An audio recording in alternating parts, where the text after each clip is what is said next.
নমস্কাৰ। 22 জুন 2025 দেওবাৰ অম্বুবাচী প্ৰবৃত্তি দিবা 2:56 আৰু নিবৃত্তি হ'ব 25 জুন 2025। অম্বুবাচীৰ সময়ছোৱাত আমি কিছু বিশেষ কাম কৰিলে ধন, অৰ্থ, সুখ আদি লাভ কৰিবলৈ সক্ষম হওঁ। সময়ছোৱাত দেৱী কামাখ্যাৰ মাহেকীয়া ৰাজচক্ৰৰ প্ৰতীক এই সময়ছোৱা। অম্বুবাচীৰ সময়ত দেৱীৰ মন্ত্ৰ জপ আৰু ধ্যান কৰা শুভ।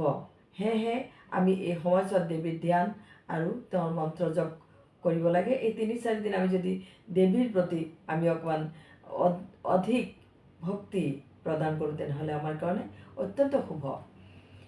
ফলত আমি মানসিক শান্তি আৰু আধ্যাত্মিক উন্নতি লাভ কৰিবলৈ সক্ষম হ'ম। গৰীব দুখীক দান ও ভোজন কৰালে সময়ছোৱাত অধিক পুণ্যফল লাভ হয়। আমাৰ পাপ খণ্ডন হয়।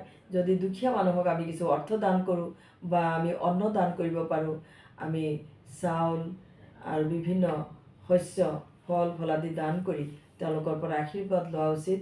আৰু এই সময়ছোৱাত আমি অন্ন দান কৰিব লাগে, পানী দান কৰিব লাগে, পানী খুৱাব লাগে। তেনেহ'লে আমাৰ অধিক পুণ্যফল লাভ হয় আৰু পাপ খণ্ডন হয়।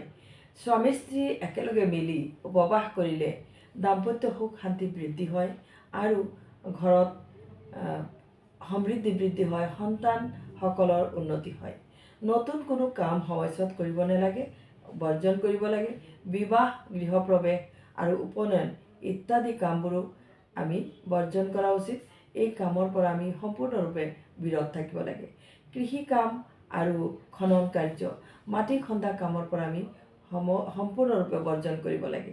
যিহেতু ধৰিত্ৰী মাতা এই সময়ছোৱাত বিশ্ৰাম কাল তেওঁৰ, এই বিশ্ৰাম কালত তেওঁক আমি কোনো ধৰণৰ অশান্তি বা তেওঁক আমি ডিষ্টাৰ্ব কৰিব নালাগে।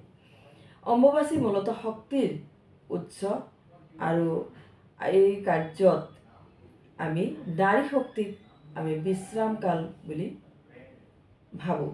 সেয়েহে অম্বুবাচী মূলতঃ শক্তিৰ উৎসৰণ বা নাৰী শক্তিৰ বাৰ্ষিক বিশ্ৰাম কাল। কামাখ্যা দেৱীৰ পবিত্ৰ গুহাৰ পৰা এই সময়ত জল প্ৰবাহিত হয়, যাক কোৱা হয় দেৱীৰ ৰক্তধাৰা। এই 4 দিন বিদ্যাপাঠ, গীতাপাঠ, ৰামায়ণ পাঠ আদি যিকোনো ধৰ্ম পুস্তক আমি স্থগিত ৰখা উচিত আৰু ইয়াৰ পৰা আমি সদায় আঁতৰত থকা উচিত। আমাৰ বিদ্যাৰ্থীসকলেও তেওঁলোকৰ বিদ্যাপাঠ নকৰি পেলাই কামাখ্যা মাৰ যদি ধ্যান কৰে 3 দিন মাত্ৰ, তেনেহ'লে যথেষ্ট ৰূপে তেওঁলোক উপকৃত হ'ব।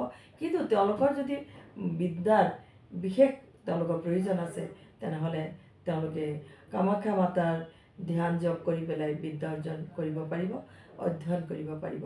ধন্যবাদ।